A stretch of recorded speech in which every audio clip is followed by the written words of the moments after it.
Thank you, Arushi, for joining us today. You know that we are a Society for Complementary Therapies, and we have taken multiple mental health disorders. And today, what we are talking about is a multiple personality disorder, which again I also was not very familiar with till the time I started to attend classes, and really see it in patients who are coming to me. So today, you and me are going to take our audience onto a journey on a disorder which is a multiple personality disorder. So multiple personality disorder is also known as dissociative identity disorder.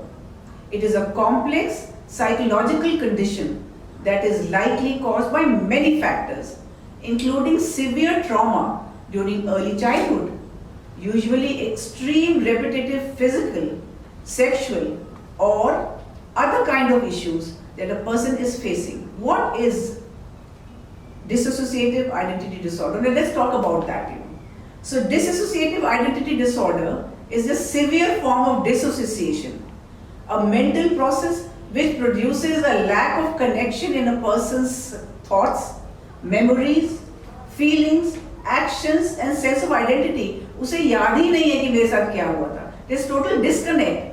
मेरे साथ कौन था, कहाँ बैठी हूँ मैं, क्या मेरे साथ हो रहा है, उसको कोई भी इल्म नहीं है, उसका कोई भी ख्याल नहीं है.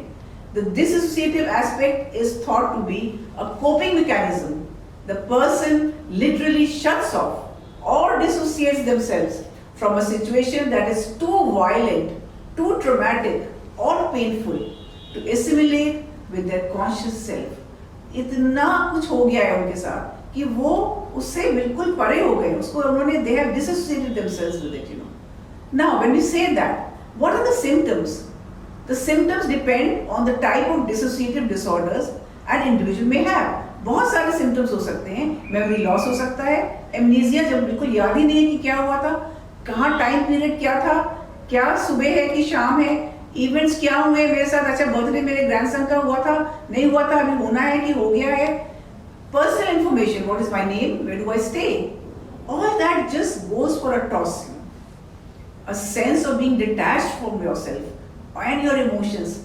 I'm not bothered कि मैं रो रही हूँ, कि मैं गा रही हूँ, कि मैं हंस रही हूँ. मेरे emotions क्या होने चाहिए, मुझे उसके बारे में कोई ख्याल ही नहीं है. A perception of the people and things around you as distorted and unreal. कि ये मेरी daughter है कि नहीं है, ये मेरी neighbor है कि नहीं है, इसको मैंने कहीं देखा है, कहाँ देखा है मुझे याद नहीं है. So there's a blurred sense of identity अपने लिए भी और औरों की identity भी. मुझे नहीं याद है कि मैंने इस neighbor को कहाँ देखा है, इस friend को जो मैं इतने सालों से जानती हूँ लेकिन मुझे याद ही नहीं है इसको मैंने कहाँ देखा है.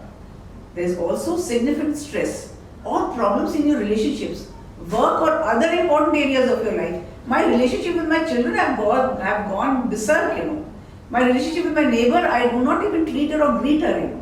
Even important areas of my life, I am a therapist, I go to my office, I am a consultant, but मेरे को पता ही नहीं कि मैं कहाँ जा रही हूँ, कि मैं क्या कर रही हूँ, मुझे यहाँ क्यों बुलाया गया है, किस लिए बुलाया गया है. There is also an inability to cope well with emotional and professional stresses. क्या हो रहा है मेरे साथ? Why am I feeling the way I am? I am totally detached. मुझे फर्क ही नहीं पड़ रहा कि लोग मेरे बारे में क्या कह रहे हैं, क्या सोच रहे हैं मेरे बारे में. Then also mental health problems such as depression. I might go into depression. There will be anxiety and even suicidal ideologies and behaviors. जब मुझे समझ में नहीं आएगा कि मेरे साथ हो क्या रहा है, I might even contemplate ending my life. मुझे लगेगा कि जिंदगी जीने लायक नहीं है. क्या हो रहा है मेरे साथ? Why am I behaving the way I am? ऐसी थी नहीं लेकिन क्यों हो रहा है मेरे साथ ये? Now, Arushi, I would like you to talk about there are 3 major dissociative disorders. Would you like to shed some light on that here? So as ma'am discussed about dissociative identity disorder, what it is and what are its symptoms. Now let's discuss about 3 major dissociative identity disorders. First is dissociative amnesia. Second, dissociative identity disorder. Third is what is depersonalization or derealization disorder. Now let's talk about dissociative amnesia. The main symptoms is memory loss, that's more severe than normal forgetfulness.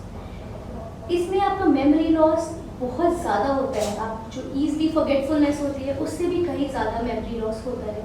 You can't recall information that yourself और about events और people in your life, may be your loved ones, specially from a traumatic time. Now let's talk about dissociative identity disorder. What it is, how it like this how it goes in a person's life. This disorder is characterized by switching to alternate identities. You may feel the presence of two or more people talking or living inside your head, and you may feel as though you are possessed about other identities in your head or in yourself. Means basically आपके दिमाग में ऐसा feel होता है कि जैसे एक दूसरी पर्सनैलिटी, एक दूसरा दिमाग आपके सर के अंदर रह रहा है, वो आपको कुछ बोल रहा है, आपको कुछ करने को कह रहा है, बेसिकली वो आपको कंट्रोल कर रहा है. Now the third is depersonalization and derealization disorder. Observing your actions, feelings, thoughts, self from a distance as though watching a movie. आप जो भी कर रहे हो, किसी भी इवेंट में एक्शन, आप कुछ भी कर रहे हो, आपको ऐसा लगेगा वो एक्शन में आप नहीं कर रहे हो, एक मूवी देख रहे हो. It's not, it doesn't feel you that you are actually doing it. That is what we call depersonalization. Now comes derealization.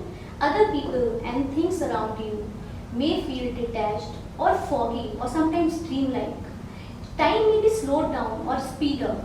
You must feel that. And the world may seem unreal.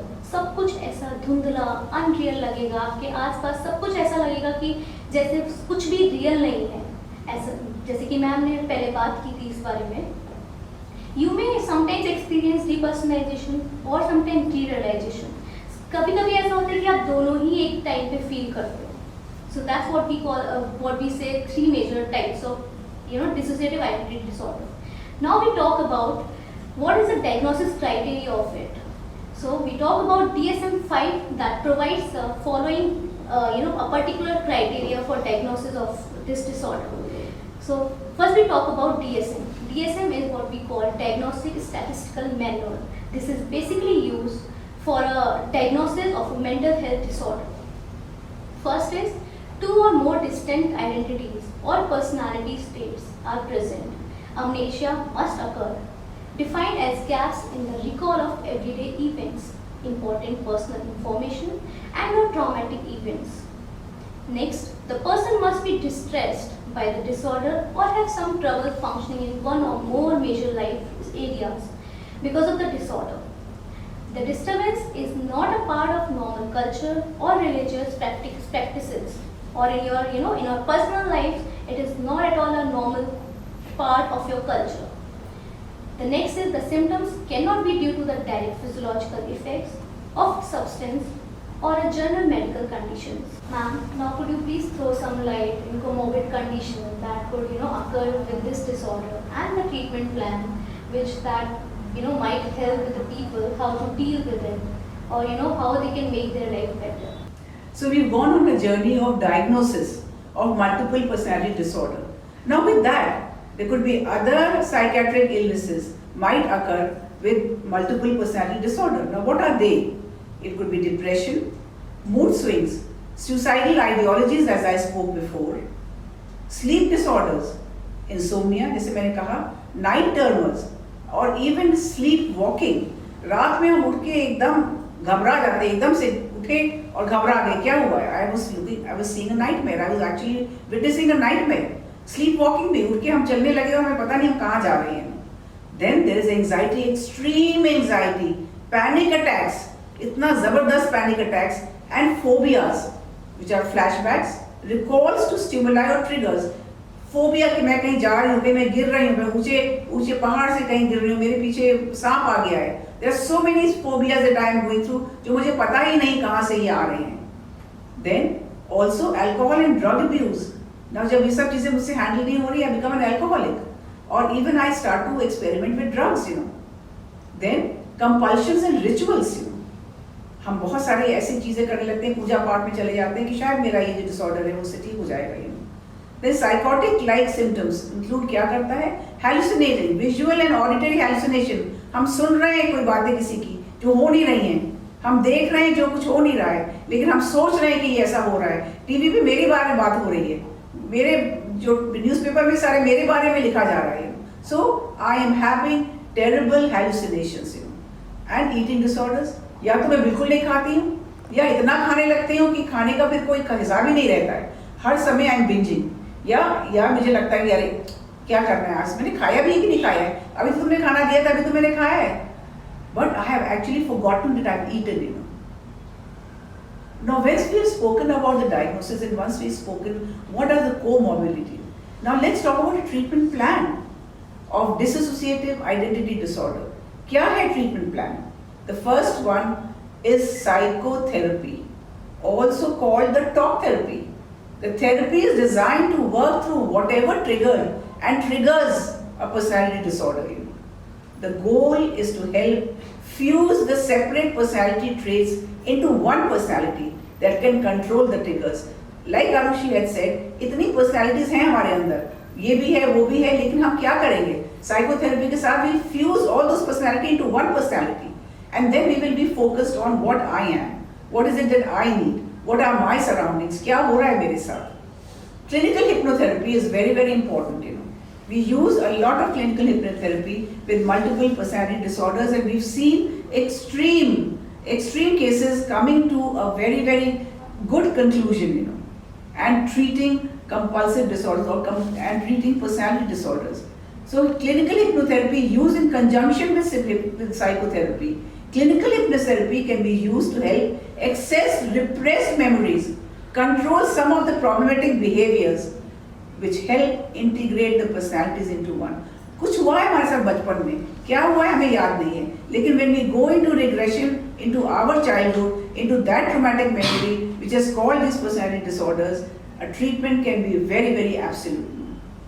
Also, conjunctive therapies such as art and movement therapy have also shown to help people connect with parts of their mind that they have shut off to cope with trauma. कई चीजें जो है हमने block कर दी हैं, हम सोचना ही नहीं चाहते उसके बारे में, हम सुनना ही नहीं चाहते उसके बारे में, हम देखना ही नहीं चाहते उसकी तरफ. लेकिन जब when we do these therapies like art therapy and movement therapy, art therapy is a very very very powerful non-verbal expression of ventilating your emotions that you have shut down and you had not been able to recall, you know. So with clinical hypnotherapy, art therapy, psychotherapy, we have a very good treatment plan for a multiple personality disorder. Along with the clinical hypnotherapy, psychotherapy, adjunctive therapy also helps. Now what is adjunctive therapies? Such as art therapy, which is movement therapy, also shown to help people connect to the parts of their mind that have shut off due to extreme trauma, extreme anxiety, extreme depression. Art therapy is known to be very very useful because this is a non-verbal way of expressing your emotions that you have buried and you are not aware of it. So you are able to bring those memories, those repressed memories with clinical hypnotherapy, with psychotherapy and with therapies like art therapy and movement therapy. So thank you Arushi for coming in today, and together we have gone on this very beautiful journey of multiple personality disorders which I see a lot of my clients come with, you know. And to shed some light on this was very important for people to understand that these are issues that can be dealt with non-invasive therapies, you know. But again, I would like to tell my audience, or I would like to request my audience, not to brush mental health under the carpet. Mental health is not a stigma. It should be addressed, it should be nipped in the bud, and there is no shame or no stigma in addressing mental health. Here we are to support you, to come to you, to be with you in your time of stress and disorder. Thank you.